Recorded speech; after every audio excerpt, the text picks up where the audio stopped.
Bienvenue dans le 3e épisode de Madame a du chien. Nous, c'est Pauline, Julia et Margot.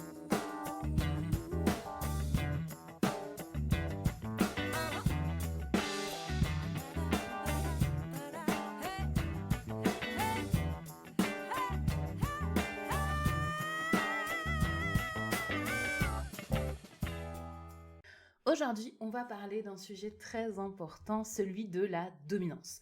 La dominance, la domination, la hiérarchie, la soumission. On va voir la définition de ces différents termes et on va venir questionner son existence déjà au sein d'une même espèce et également dans le cadre des relations entre deux espèces différentes. Parmi tous celles qui possèdent parmi nous des animaux, nous avons tous reçu des conseils concernant nos animaux et les problématiques qu'on peut rencontrer dans leur éducation ou dans la relation qu'on peut avoir avec eux.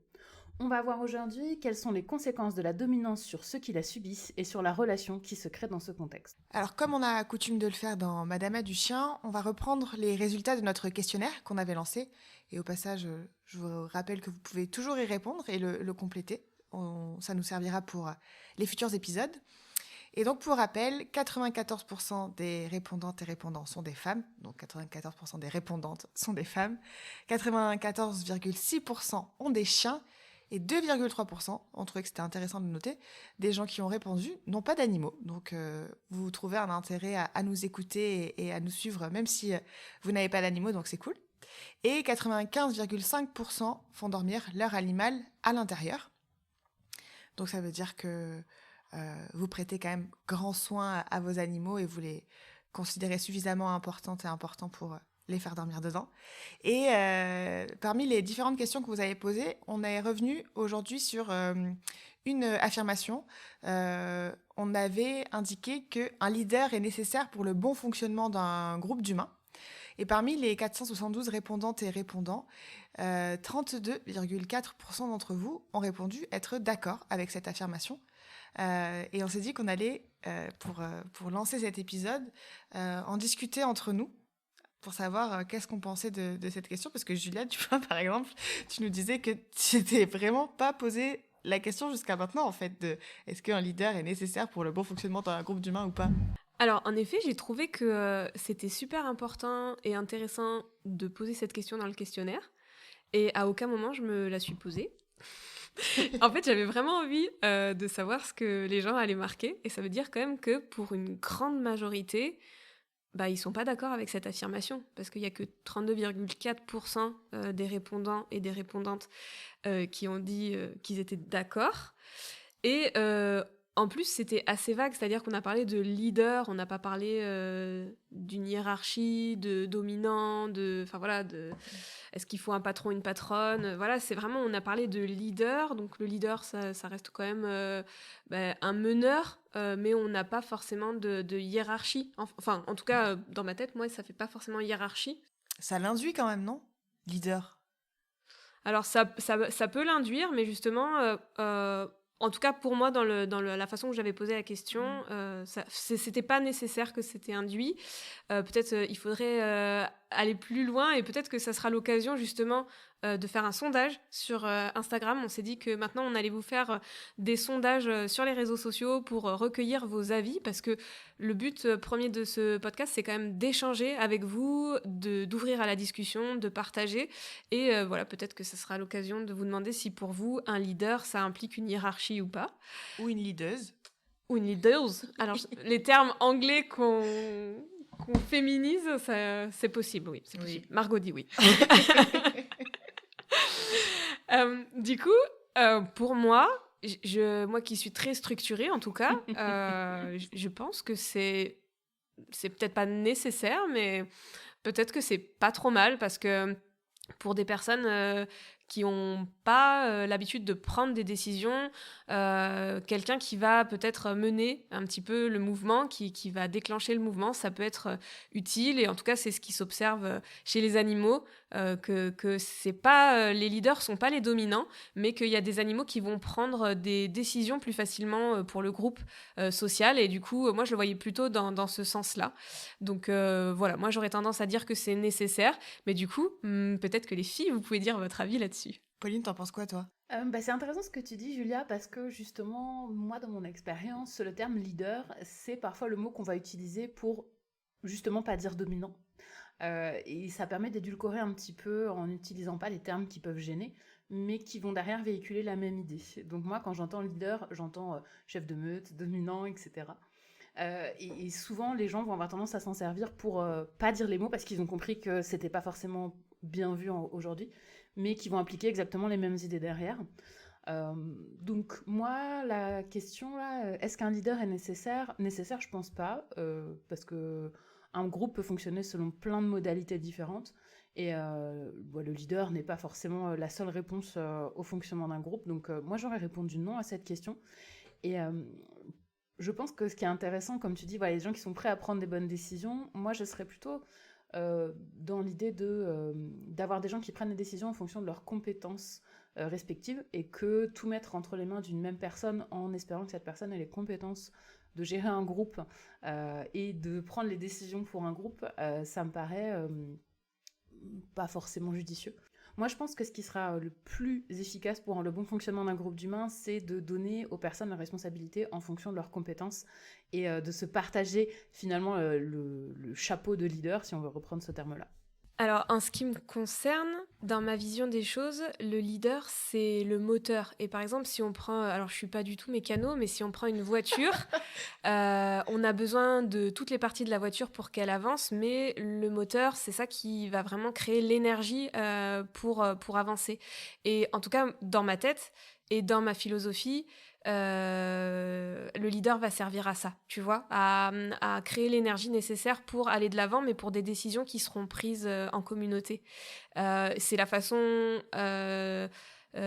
c'est la façon dont je travaille avec beaucoup de mes partenaires et ça fait pas de moi la décideuse, mais l'espèce d'électron un peu libre et complètement faux-folle qui tu vois qui amène l'énergie suffisante pour donner aux autres l'envie d'aller un petit peu de l'avant.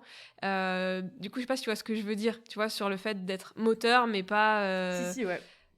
mais pas nécessaire, tu vois, c'est pas genre la personne qui va tout décider, c'est la personne qui va amener l'énergie nécessaire pour Oui, je pense le que la mouvement, question, quoi. elle est autour de qu'est-ce que ça veut dire un leader finalement et qu'est-ce qu'on a comme définition chacun derrière ce mot. Oui, je trouve très intéressantes vos deux visions qui finalement, je pense, se rejoignent et je pense que la mienne rejoint aussi ce que vous dites.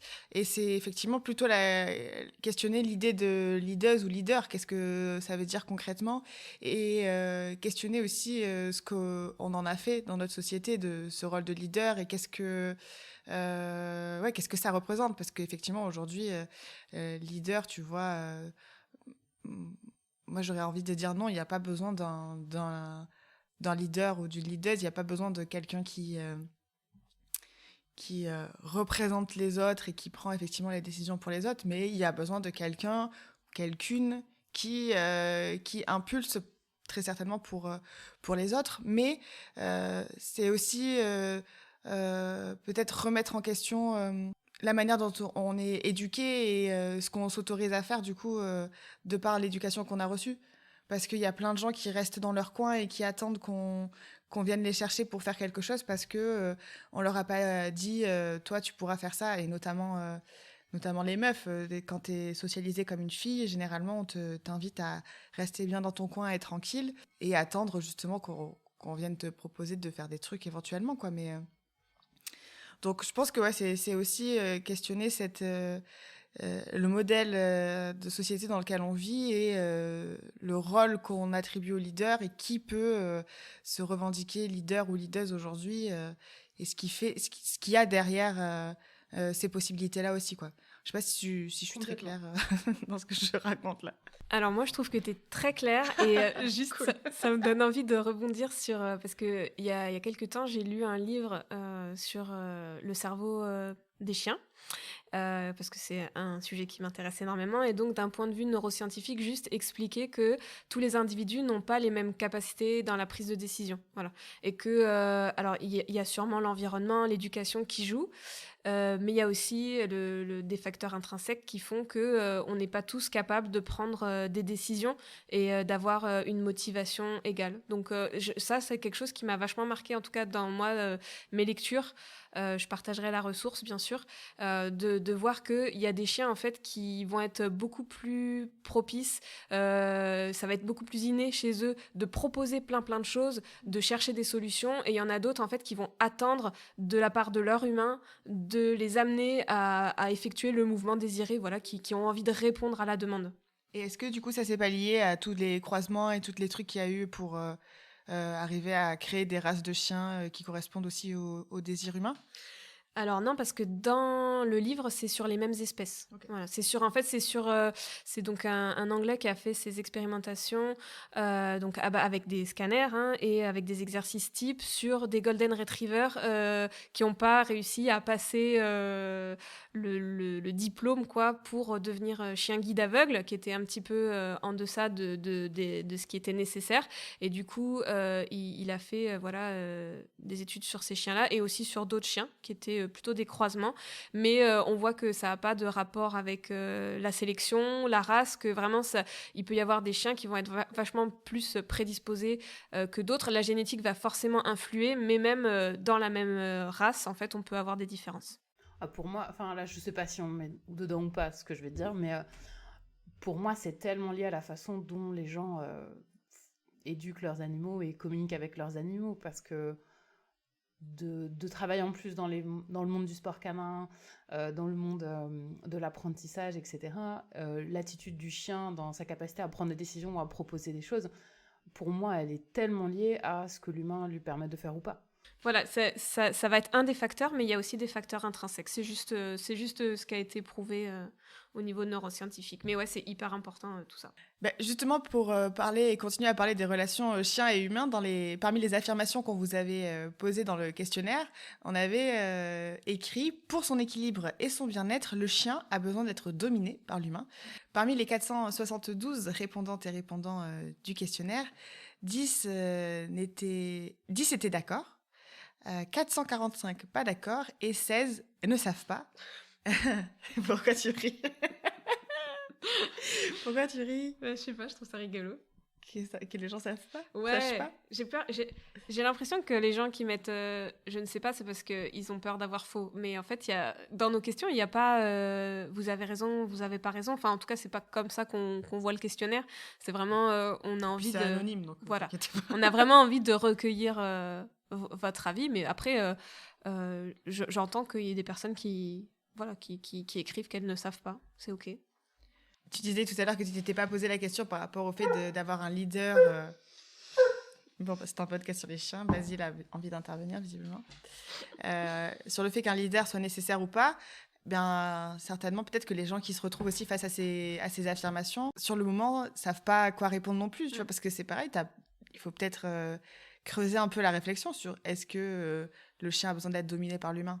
Alors, personnellement, je serais dans les 445 répondantes à dire que je ne suis pas d'accord, mais ce n'est que mon avis. Je pense qu'en ce qui nous concerne, toutes les trois, voilà, on n'est pas d'accord avec cette affirmation, mais peut-être que pour aider les 16 personnes qui ne savent pas, et puis tous les auditeuristes qui vont nous écouter et qui vont dire ouais, je suis peut-être plutôt pas d'accord, plutôt d'accord, mais en fait je sais pas trop, du coup on va carrément enchaîner avec les définitions, parce que comme on voit, le problème principal, en fait, c'est qu'on ne sait pas vraiment qu'est-ce qu'il faut mettre derrière les mots, derrière les termes. Et d'ailleurs, je le disais aux filles avant qu'on enregistre le podcast, que j'avais appris des mots pendant la préparation du podcast et que c'est super intéressant, rien que pour ça, de pouvoir vous les partager. Du coup, on va évoquer un petit peu les différents termes qui sont abordés dans ce podcast. Et moi, j'avais envie de commencer avec la relation dominance-subordination, parce que voilà, ça fait partie des mots que j'ai appris pendant que je préparais l'épisode du podcast, la subordination. Et en fait, la subordination, c'est le fait d'être soumis. Donc, il y a les dominants et il y a les subordonnés. D'accord.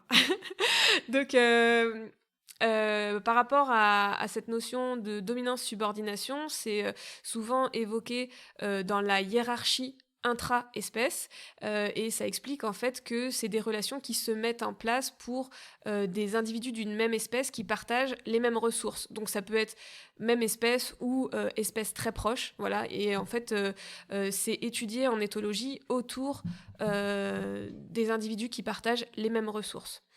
Et du coup, ça me permet aussi d'aborder ce nouveau terme que j'ai découvert, qui est donc les interactions affiliatives et agonistiques, qui veut dire lutte des conflits agonistiques, et donc qui explique en fait que la plupart des relations de dominance-subordination intra-espèces, elles sont faites pour maintenir un maximum de sérénité au sein d'un groupe social, et donc de réduire les agressions. Et ça, je pense que c'est hyper important de le souligner. C'est que dans tout ce qu'on peut trouver dans les thèses d'éthologie, on revient toujours sur ce point-là, c'est que la hiérarchie dominance-subordination intra-espèce va toujours être pour réduire au maximum les agressions, parce que les bagarres, les agressions, c'est dangereux, et aussi ça demande une grosse énergie, et donc les animaux sont plutôt dans cet état d'esprit de il faut éviter de dépenser de l'énergie inutilement, et aussi de se faire tuer, et donc les agressions vont vraiment être la chose à éviter au maximum. Alors après, moi je me suis dit, et donc les filles, peut-être peut-être que vous allez pouvoir me donner votre avis là-dessus, mais en gros, les comportements agressifs, c'est trop coûteux en énergie et c'est trop dangereux. Donc, les animaux, au sein de chaque espèce, développent des communications très subtiles. Voilà, ça c'est abordé aussi par beaucoup d'éthologues dans leurs thèses. Donc, je vous partagerai les sources des nombreuses thèses que j'ai lues là pour aborder ce sujet, et que ce soit les chevaux, les chats, les chiens ou d'autres animaux encore, on parle de communication très subtile. Et c'est vrai que, surtout, Pauline, tu dois être au courant de ce sujet-là, mais les signaux de communication, c'est quand même un sujet qui est de plus en plus abordé au niveau des chiens, parce que dans la prévention morsure ou dans la compréhension, dans l'étude du comportement, voilà, on parle de plus en plus des signaux d'apaisement et des signaux de communication. Et donc, la question, c'est est-ce que l'humain, il a vraiment appris à écouter les animaux? Parce qu'on voit que l'humain essaye, en tout cas, au maximum maintenant de comprendre le chien, mais c'est pas pour ça que ça va être généralisé sur les autres espèces. Et du coup, la question que je me pose, c'est que ces relations de dominance-subordination au sein d'une même espèce, elles sont surtout là pour l'accès aux ressources. Donc les ressources, c'est tout ce qui est nécessaire pour vivre et survivre. Donc ça va être le couchage, l'alimentation, les jouets, l'eau. Et donc, est-ce que s'il y avait des ressources en quantité suffisante pour tout le monde, est-ce que du coup, il y aurait toujours cette hiérarchie au sein d'une même espèce? Voilà. Je ne sais pas ce que vous en pensez, les filles, mais par rapport à ces définitions de termes, je trouvais intéressant de se questionner. Pour rebondir sur la partie, en effet, communication chien et la compréhension par l'humain, en tant qu'éducatrice, et pour tous ceux parmi nous qui y sont confrontés régulièrement, je pense qu'on voit très rapidement qu'il y a des grandes failles, des grandes limites, où l'humain a beaucoup de mal à comprendre la communication du chien, le besoin du chien, ce qui crée de la friction. Et c'est souvent là, ce qui est assez drôle, qu'on va venir recaler le modèle hiérarchique pour expliquer que si le chien a des problèmes de comportement, c'est parce qu'on n'a pas un modèle hiérarchique qui est efficace, alors que souvent c'est déjà de la communication qui n'a pas été forcément bien comprise et bien intégrée par l'humain, donc que ce soit de la communication entre chiens ou de la communication le chien vers l'humain. Dans les deux cas, on a un peu du mal à vraiment prendre en compte ce qui se passe et à analyser la situation pour ce qu'elle est et non pas pour ce que nous on imagine qu'elle pourrait être. On en parlait aussi en préparant le podcast, et par rapport aux ressources, on se disait que d'un point de vue intra-espèce pour les animaux, ça peut vraiment remettre en question, est-ce qu'il y a besoin d'une relation de dominance-subordination quand il y a suffisamment de ressources? Et puis finalement, on en est venu à discuter de l'être humain. Déjà, je trouvais intéressant le fait que les animaux fassent en sorte d'éviter les conflits et tout, alors que moi, j'ai l'impression que chez l'humain, c'est un truc... et notamment par les mecs, une des manières de performer sa virilité ou sa masculinité, du coup, c'est par une attitude violente et dominante, quoi. Donc, c'est un truc qui est quand même assez répandu chez l'être humain. Et effectivement, nous, en termes de ressources aujourd'hui, a priori, ce qui se dit, c'est qu'il y a suffisamment de ressources à l'échelle planétaire pour que tout le monde puisse, par exemple, se nourrir convenablement, etc. Mais après, en fonction des privilèges des uns et des autres et de la mainmise sur ces ressources, ben, ça crée des situations de dominance et de subordination, comme tu disais, Julia, parce que ben, c'est certains pays qui détiennent la majorité des ressources. On l'a vu là, avec la guerre en Ukraine déclenchée par la Russie, ben, on a un problème d'accès à des ressources énergétiques, mais aussi alimentaires. Il y a eu une grosse inquiétude par rapport au blé et une grosse inflation par rapport au prix du blé, parce qu'il y a, c'est pour rien qu'on appelle l'Ukraine le grenier de l'Europe, je crois que c'est ça le surnom de l'Ukraine, parce qu'il y a une production de blé qui est telle que il y a beaucoup de pays européens qui dépendent de l'Ukraine pour les ressources en blé. Et donc, le fait qu'une guerre soit déclenchée, ça a mis à mal l'économie européenne dans sa globalité. Et puis, je pense que ça a eu des impacts à l'échelle internationale même.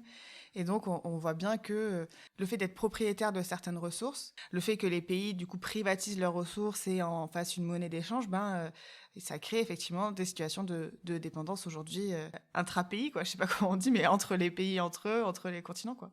Et du coup, je trouve super intéressant parce que déjà, on voit que peut-être on peut se dire que l'être humain, le premier problème qu'il a, c'est la communication. Parce qu'on voit que les animaux sont capables de communiquer entre eux hyper subtilement pour éviter le conflit, et qu'en fait, il va y avoir conflit que pour avoir accès à la ressource pour survivre. En fait, l'humain, lui, quand il veut plus. Et je sais que j'avais vu dans une vidéo de Manon Bril, c'est une autre histoire, qui expliquait que une fois que l'homme s'était sédentarisé, c'est là où il avait commencé à vouloir posséder la nature, et que c'est à partir de là en fait qu'il y a eu les premières guerres et les premiers meurtres entre humains pour posséder, pour avoir toujours plus. Et en fait, je crois que ça c'est le vice de l'humanité, c'est de vouloir avoir toujours plus, quoi. Peut-être que c'est un des problèmes de l'humain qui en plus qui associe domination à violence, parce que finalement chez les animaux, une fois que la relation dominance-subordination elle est mise en place, après, il suffit juste de communiquer hyper subtilement pour que ça soit comme ça. Et en plus, les relations, elles peuvent changer. C'est-à-dire que parfois, dans certains contextes ou dans certains états physiologiques, en fait, ça va changer. Les femelles vont être les dominantes sur les mâles, ou les adultes vont être dominants sur les enfants. Puis voilà, en fonction des contextes, ça va évoluer. Alors que dans notre société, finalement, c'est un peu toujours les mêmes qui sont les dominants et les subordonnés. Ensuite, on a été voir la définition de dominance, et donc là, on n'a pas trouvé trop grand-chose, parce que la dominance, c'est surtout utilisé en génétique pour les allèles dominants, ou alors pour des couleurs, dire que voilà, il y a une couleur dominante. Enfin voilà, ça va être plutôt quelque chose qui va être qualificatif, donc c'est pas du tout abordé. Et il me semble, Pauline, que via un outil extraordinaire, tu as trouvé une super belle définition sur la domination, donc je te laisse nous la partager. Mais oui, c'est ChatGPT, l'intelligence artificielle à qui j'aime bien poser des questions. Et je lui ai demandé quelle était la définition de la domination dans le domaine de l'éthologie, puisqu'on voulait se restreindre au sujet animalier. Et la définition qui est donnée est très intéressante, puisque on parle de hiérarchie sociale qui est observée dans les groupes d'animaux, et que la domination se réfère au pouvoir et à l'autorité exercée par certains individus sur d'autres membres d'un groupe. Ce qui est très intéressant dans cette définition qu'on va avoir ensuite par la suite, c'est qu'on a des situations de confrontation qui vont permettre de donner, encore une fois, un accès à une ressource, comme la nourriture, des endroits pour se reposer.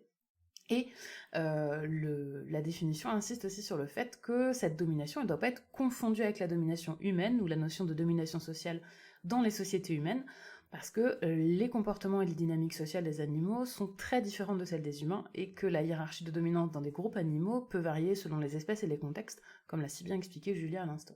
Merci. Si on s'intéresse maintenant plus précisément au terme de hiérarchie, quand on va l'entendre dans le contexte dans lequel on parle, on va parler en fait d'une organisation sociale qui va être fondée sur des rapports de subordination. Donc la hiérarchie, c'est une façon d'organiser les rapports sociaux entre les personnes qui constitue la société. Et ce qui est intéressant, je trouve, par ce terme, c'est que la question qu'il y a derrière, c'est est-ce que nous, les humains, on fait société avec les animaux ou est-ce qu'on ne peut faire société qu'au sein d'une même espèce ? J'ai pas la réponse à cette question. Non, mais on va essayer étape par étape, de parler un petit peu du coup des dominances intra- et interespèces. C'est donc la prochaine partie.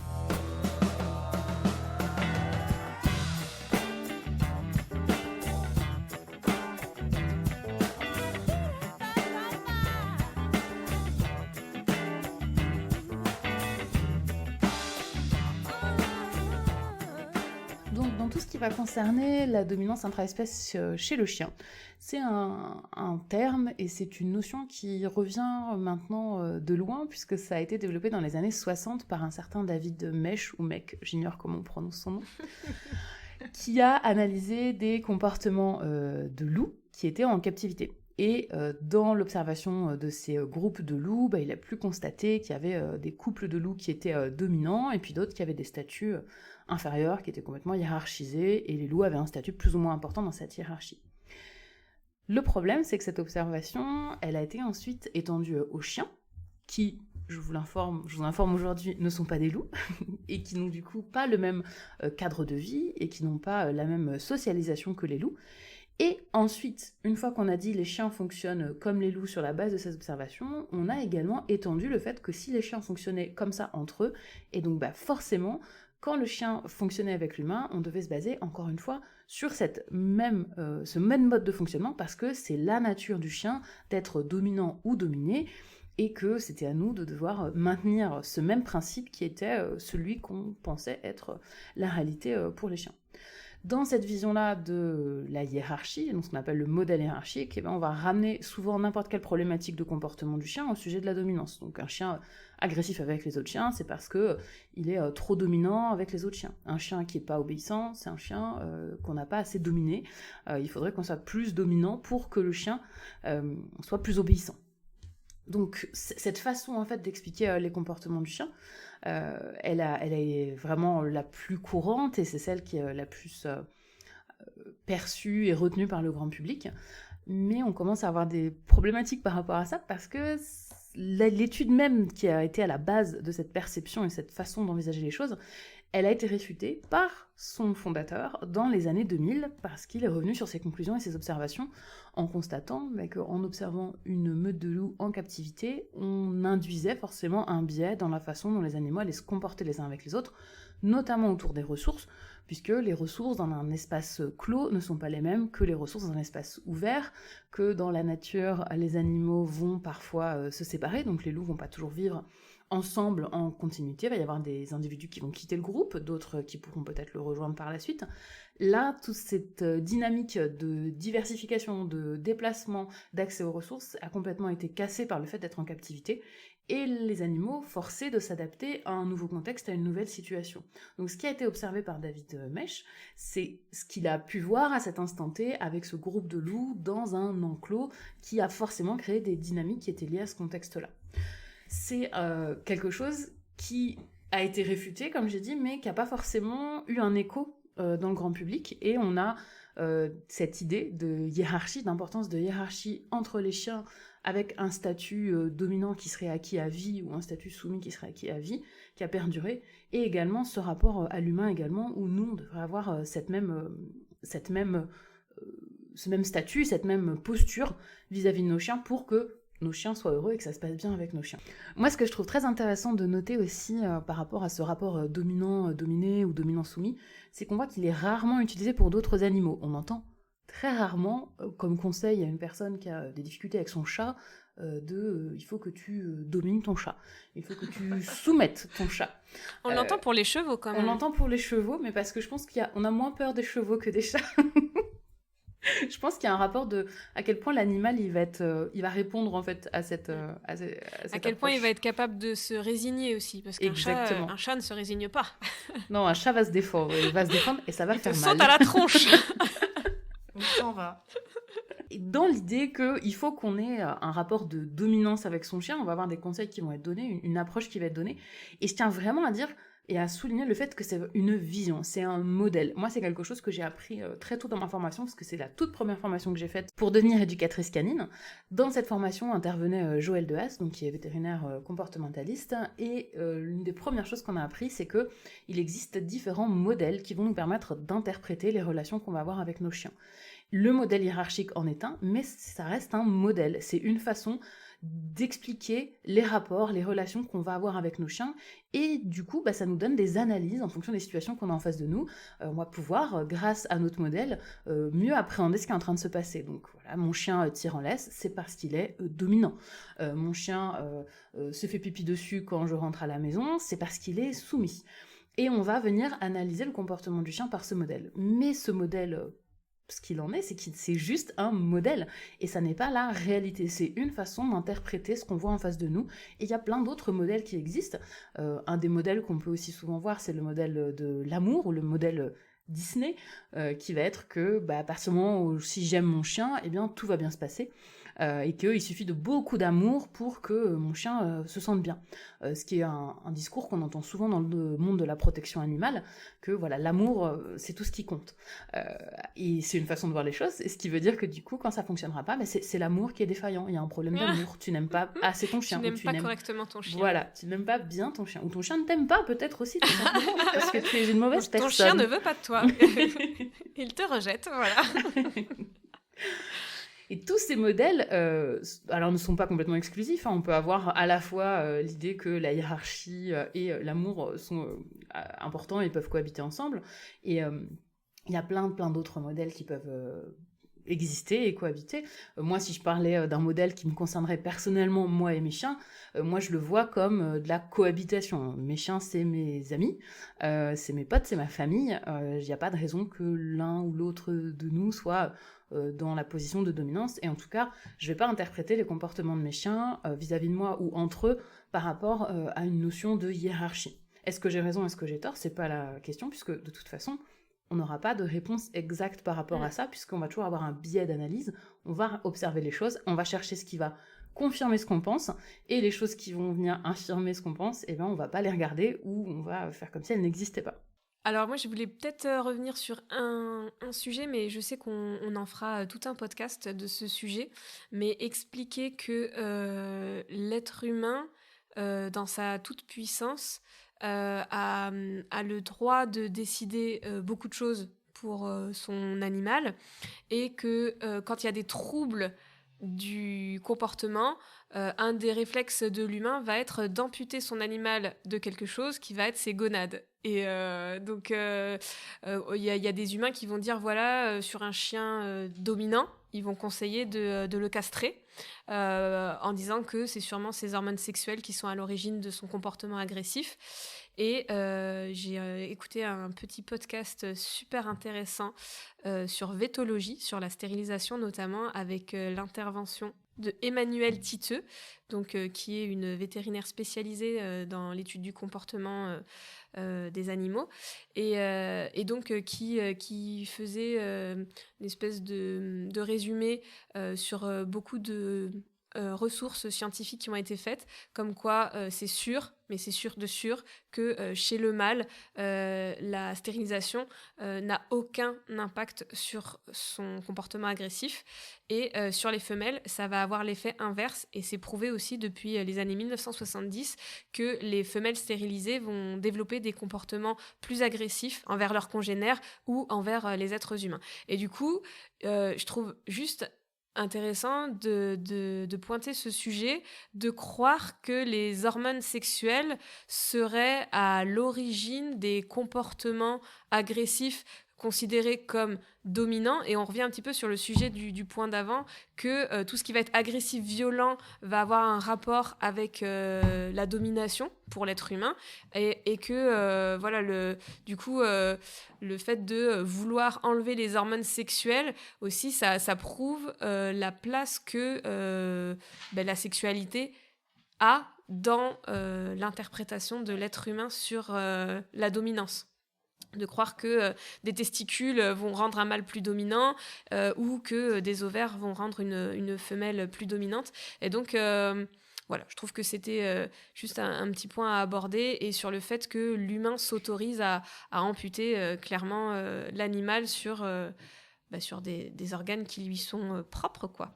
Non, c'est intéressant ce que tu dis, et puis c'est très pratique en fait, parce que ce soit la hiérarchie ou les hormones, et puis un mélange de ces choses-là, c'est un très bon moyen de ne pas du tout s'adresser aux causes mêmes de l'agressivité du chien, de questionner son bien-être, de à quel point ses besoins sont satisfaits, est-ce que la situation dans laquelle il est agressif, elle n'est pas tout simplement justifiée, et que le chien il a raison d'être agressif à ce moment-là, parce que c'est le seul mode de communication qu'il arrive à mettre en place qui va être entendu, et qui du coup va avoir un effet. Et tout ça, en fait, va être complètement occulté par l'idée que c'est parce que le chien n'a pas le bon statut ou parce que le chien a trop d'hormones. Et c'est vraiment le meilleur moyen d'occulter toute la réalité de ce qu'est un chien. Alors, encore une fois, c'est pas forcément faux, et on peut avoir des résultats en pensant de cette manière-là. On peut voir une évolution dans le comportement du chien en pensant de cette manière-là, mais pas forcément parce que l'explication, c'est celle que nous, on pense qui existe, quoi.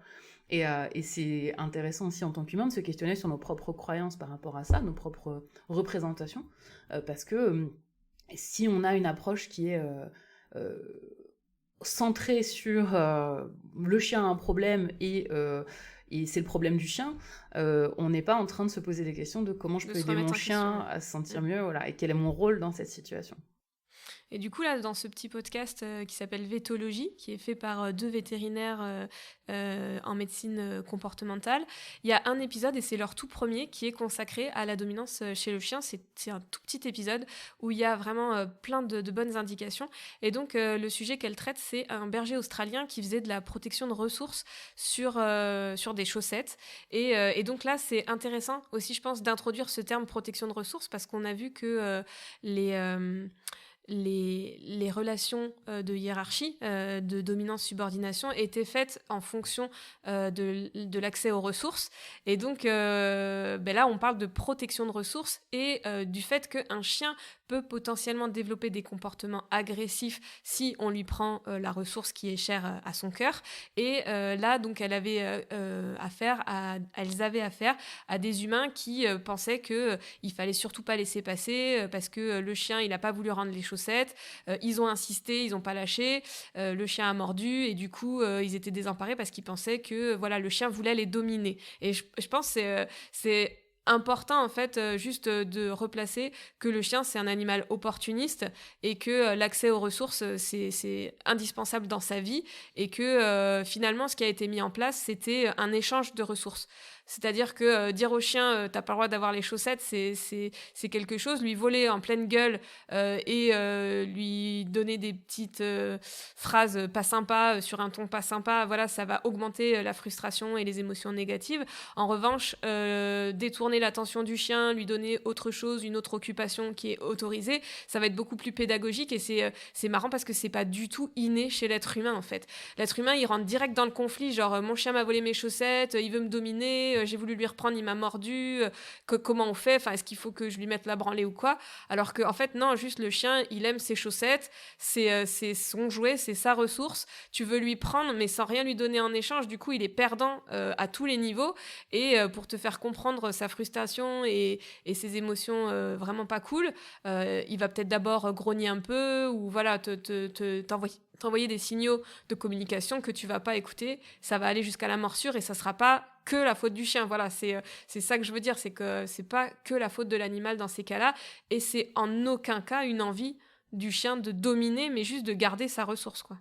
Et dans ce que tu dis par rapport aux ressources, quelque chose qui est quand même flagrant, je trouve, dans tout ce qu'on dit depuis le début, c'est que nos chiens, ils gèrent très peu leurs propres ressources, en fait. C'est ça. C'est nous qui donnons les repas à certains moments, c'est nous qui gérons l'espace, etc. Ils ont très peu le contrôle sur ce qui se passe dans leur vie, ils ont très peu d'occasion de gérer les ressources, ce qui fait qu'ils sont pas vraiment habitués à le faire, et dans les moments de conflit, ça va être compliqué aussi pour eux, parce que ils savent pas comment gérer. Donc on a des humains qui vont avoir des idées sur comment justement ça devrait se passer la gestion de ressources, et donc dans cette dynamique de dominance, c'est tout simple, c'est moi qui dois avoir accès aux ressources, et toi, si j'ai décidé que tu n'y avais plus accès, tu dois arrêter et tout de suite dire que non. Alors que justement, le modèle hiérarchique vient dire aussi, on peut se battre pour les ressources en fait. Et c'est intéressant de voir que le modèle hiérarchique crée le problème, en pensant que la ressource devrait être un enjeu et que le refus de céder une ressource est un problème, l'attitude qu'on va avoir va créer justement l'agressivité parce qu'on ne va pas considérer la ressource comme étant celle du chien aussi et qu'il a le droit de la conserver. Donc bien sûr, la chaussette, on ne veut pas que le chien la mange, etc. C'est pas la question. Et c'est pas une bonne chose que le chien mange la chaussette. Mais la question est, quelles sont les autres ressources auxquelles ce chien a accès? Quelles sont les ressources qui lui appartiennent, qu'il peut contrôler lui-même, et où il peut se sentir suffisamment en sécurité pour être à l'aise avec le fait qu'on puisse les partager. Et apprendre au chien, non pas à ne pas faire de la protection de ressources, mais à partager les ressources, pas dans le sens où tu me donnes directement ce que tu as et si je te demande, il faut que tu me le donnes tout de suite, mais que le fait d'avoir une ressource veut dire qu'il pourra en obtenir d'autres après, que les ressources ne sont pas limitées, qu'il peut y accéder à n'importe quel moment, qu'on va être à l'écoute de ses demandes quand il va nous solliciter par rapport à ses ressources. C'est ça en fait qui va apprendre au chien que c'est bon, tout va bien au niveau des ressources, donc tu n'as pas besoin de te battre pour elles. Quand on commence à trop venir réguler les ressources, et c'est ça qu'on va donner comme conseil dans le modèle de la dominance, hein, c'est tu manges après l'humain, tu passes pas les portes avant moi, tu dors que à tel endroit, t'as pas le droit de monter sur le canapé super confortable où tout le monde va dans le salon, toi tu dois dormir sur ton panier en osier par terre. Donc là on est vraiment typiquement dans du contrôle de ressources, et on va générer chez le chien du stress par rapport à ça, et on va créer du coup de l'agressivité qu'on va venir contrôler par encore plus de gestion de ressources, par encore plus de dominance, et on est dans un cercle vicieux duquel on ne sort pas, et on va forcément aller au conflit. Donc soit on va avoir un chien qui va quand même tenter de se rebiffer, et qui va finir par être plus problématique, ou un chien qui va complètement lâcher l'affaire, mais qui du coup, on n'aura plus une relation avec le chien qui sera la même. On sent que Pauline est dans son sujet, là. Oui. J'aime ça.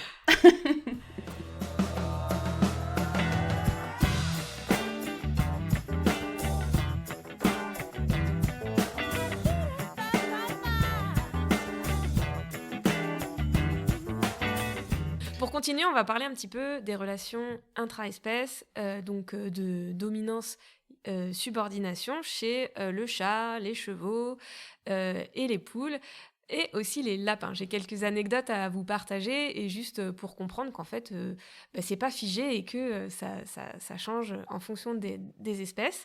Chez le chat, et chez les chevaux notamment, c'est pas des relations qui sont linéaires. On appelle ça des relations hiérarchiques non linéaires, c'est-à-dire que déjà ça bouge, c'est pas toujours les mêmes, c'est pas toujours au même moment, ça, en fonction des contextes, et que c'est pas le cheval A qui va être dominant sur la jument B, qui va être dominant sur le cheval C, qui va être dominant sur la jument D, enfin voilà, et donc A est le chef de tout le monde, mais vraiment il y a des liens d'affiliation.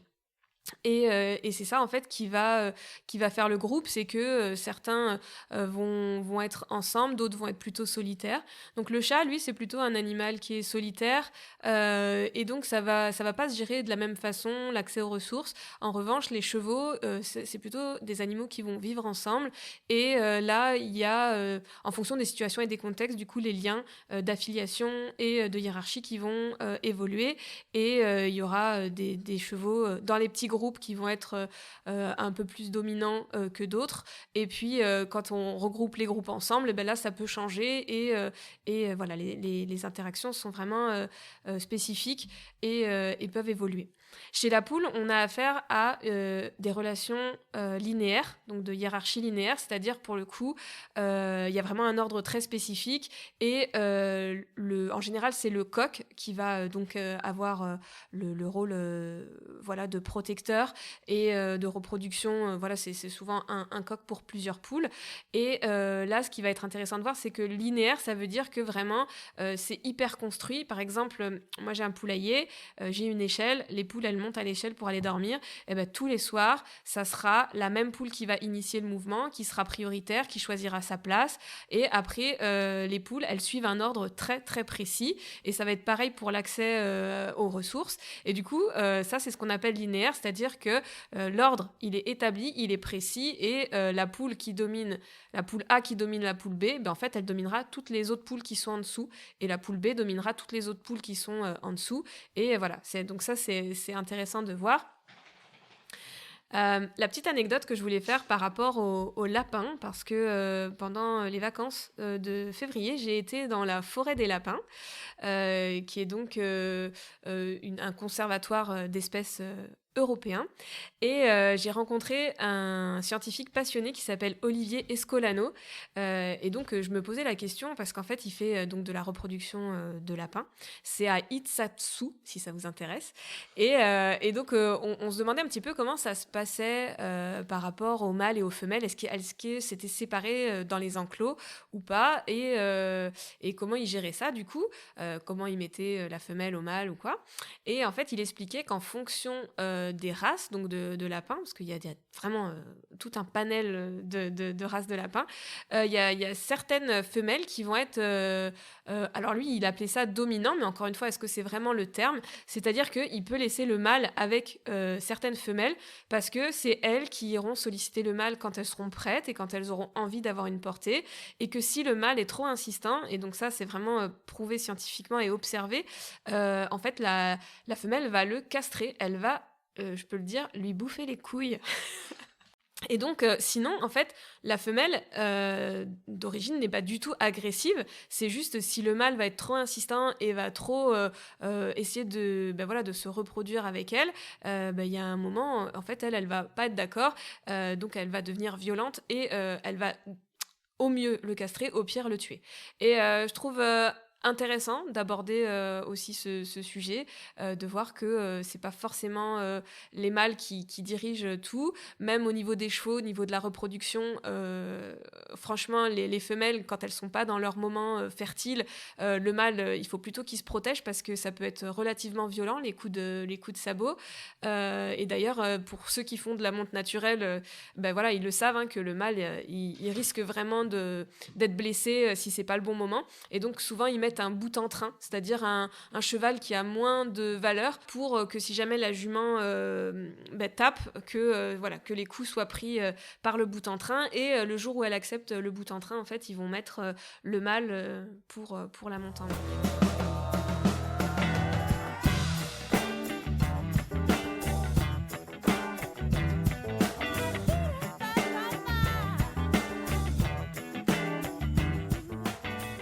Donc après avoir évoqué toutes ces relations qui sont en fait beaucoup plus complexes que ce qu'on imagine déjà entre les espèces, la question vient à se poser, c'est est-ce qu'il peut y avoir de la hiérarchie entre les espèces, et même au niveau de l'humanité. Comment ça se passe? Parce qu'on voit qu'il y a beaucoup de catégories d'humains différents. Donc est-ce que il y a une relation aussi hiérarchique entre les catégories d'humains, et pourquoi? Et du coup, je propose à Margot d'aborder ce sujet. Merci pour cette proposition. Oui, j'aborde volontiers ce sujet. Du coup, il y a effectivement cette hiérarchisation qui s'est créée. Alors, on parle de taxonomie, du coup, pour la classification des espèces entre elles. Et notamment au siècle des Lumières, donc au XVIIIe, puis ça s'est poursuivi au XIXe aussi, la mise en place d'une nouvelle taxonomie donc, vient induire des mécanismes de hiérarchisation entre les différentes espèces. Donc, les animaux sont une sous-catégorie, ne sont pas dotés d'intelligence d'après les scientifiques de l'époque. Et donc, voilà, sont considérés comme des manqueriens. C'est ce qu'on voyait, hein, les animaux dehors, un temps de chien, malade comme un chien, tout ça, dans le 10e épisode. Et cette catégorisation, elle va s'opérer aussi entre les êtres humains, entre eux. Donc, on va avoir la mise en place de la bicatégorisation des sexes. Donc, d'un côté les femmes, de l'autre côté des hommes. Les hommes qui vont être repérés grâce aux organes génitaux. Donc c'est quelque chose qui s'appuie sur la biologisation aussi de l'être humain, et la découverte et l'approfondissement des techniques d'obstétrique, notamment tous les savoirs de gynécologie qui sont volés aux femmes et que les hommes s'approprient. Et il y a aussi à ce moment-là la classification des corps par les humeurs, la théorie des humeurs. les corps chauds, les corps froids, les corps secs et les corps humides. Donc, les corps chauds et secs, ce sont donc les corps masculins et c'est les caractéristiques qui sont cool à l'époque. Et puis les corps humides et froids, ce sont les corps féminins qui sont un peu nuls, quoi, et qui sont tout de suite pathologisés du fait de cette humidité, de ce froid, et le fait qu'ils soient pathologisés, ça crée une dépendance à la fois aux hommes, qui sont les corps viables, et à la médecine des hommes, encore une fois.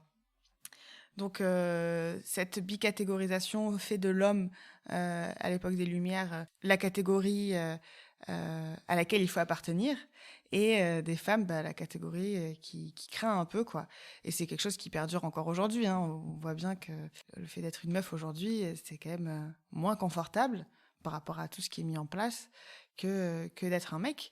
Et cette théorie des humeurs, on l'utilise pour catégoriser les corps blancs et les corps racisés. Parce que vous vous en doutez, du coup, c'est un point de vue très occidental, hein, cette bicatégorisation des sexes et cette théorie des humeurs, cette séparation des corps et cette classification humaine, elle se fait par les vieux mecs blancs cis hétéros de l'Europe, du vieux continent. Donc cette théorie, elle va s'appliquer après aux peuples colonisés, et elles vont justifier l'esclavagisation des populations colonisées, et ça va permettre à tous les petits blancs tranquilles d'acheter de vendre toutes les personnes qui ont servi après dans la traite et le commerce triangulaire, quoi. Donc cette catégorisation et cette hiérarchisation, elle laisse encore plein de traces aujourd'hui, et elle est à l'origine d'énormément aussi de stéréotypes et d'idées reçues qui modèlent la société actuelle, quoi. Du coup, ça me fait rebondir sur une thèse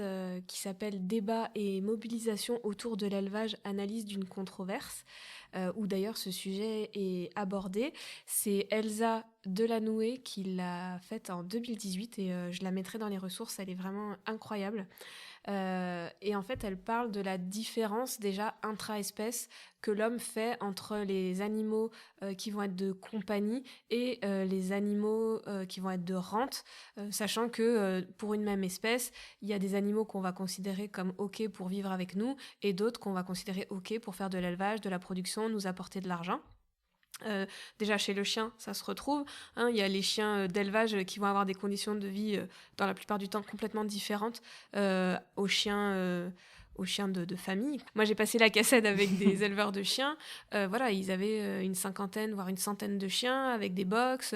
Et puis, on parlait de comment il fallait gérer l'hygiène de ces box. Mais clairement, c'était des chiens qui avaient aucune vie de famille. Et du coup, je trouvais que c'était assez ouf d'imaginer qu'il y avait des chiens reproducteurs qui allaient pouvoir permettre aux gens après d'adopter des chiens qui seront des chiens de famille. Déjà, la relation de l'humain entre les chiens qui vont amener de la production, de l'argent, et les chiens qui vont amener du bonheur et le fait de se sentir moins seul, elle est assez ouf.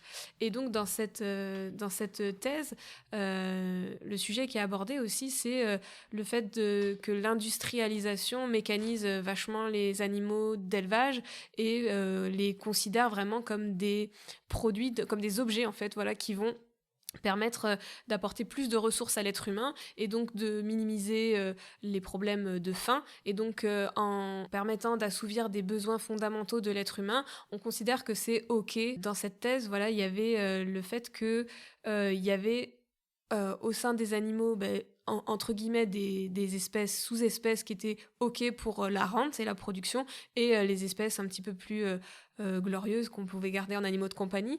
Et donc, elle aborde également les zoos humains. Et ça, c'est quelque chose que j'ai appris il n'y a pas très, très longtemps.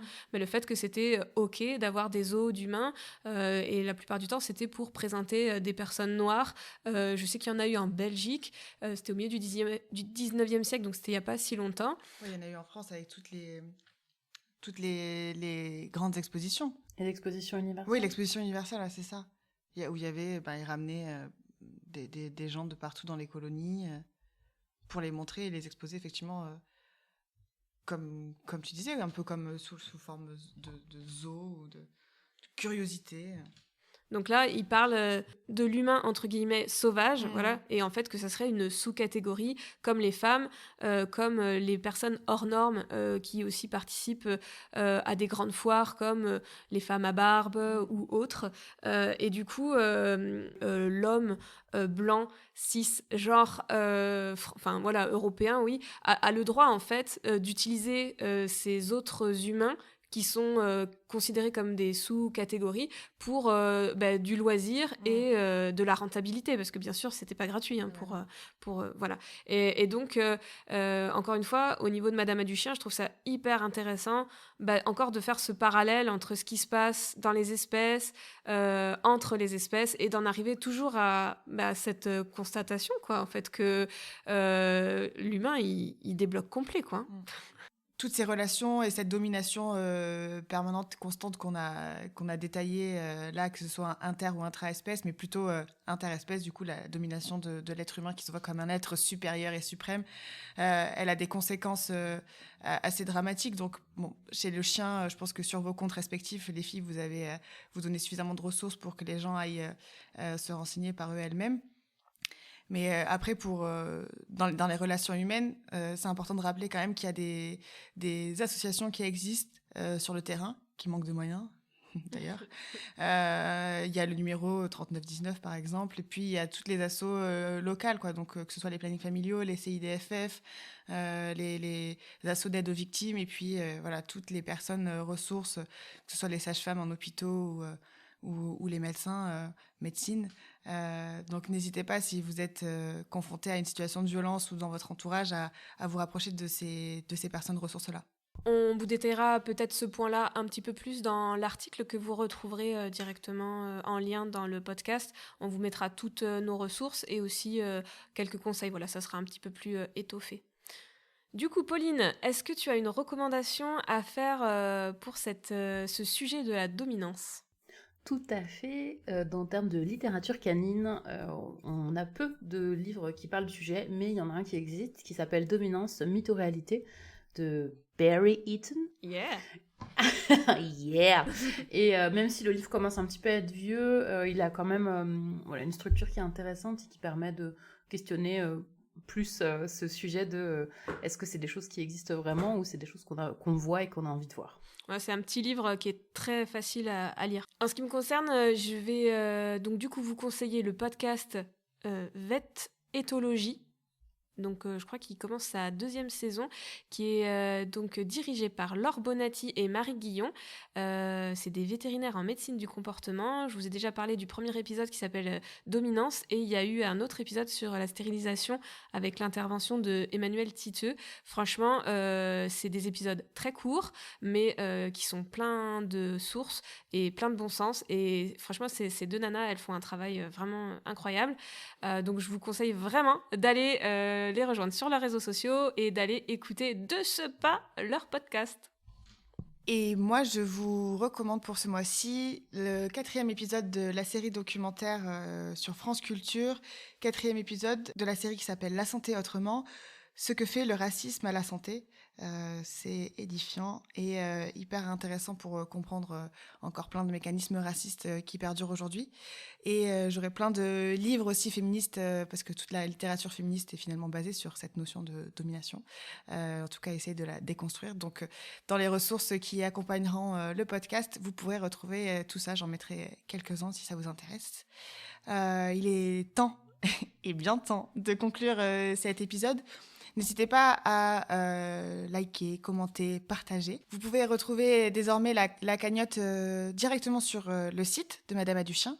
Vous retrouverez le lien dans l'article du podcast et toutes nos recommandations et nos sources avec. On se retrouve le mois prochain pour parler du respect, vaste notion.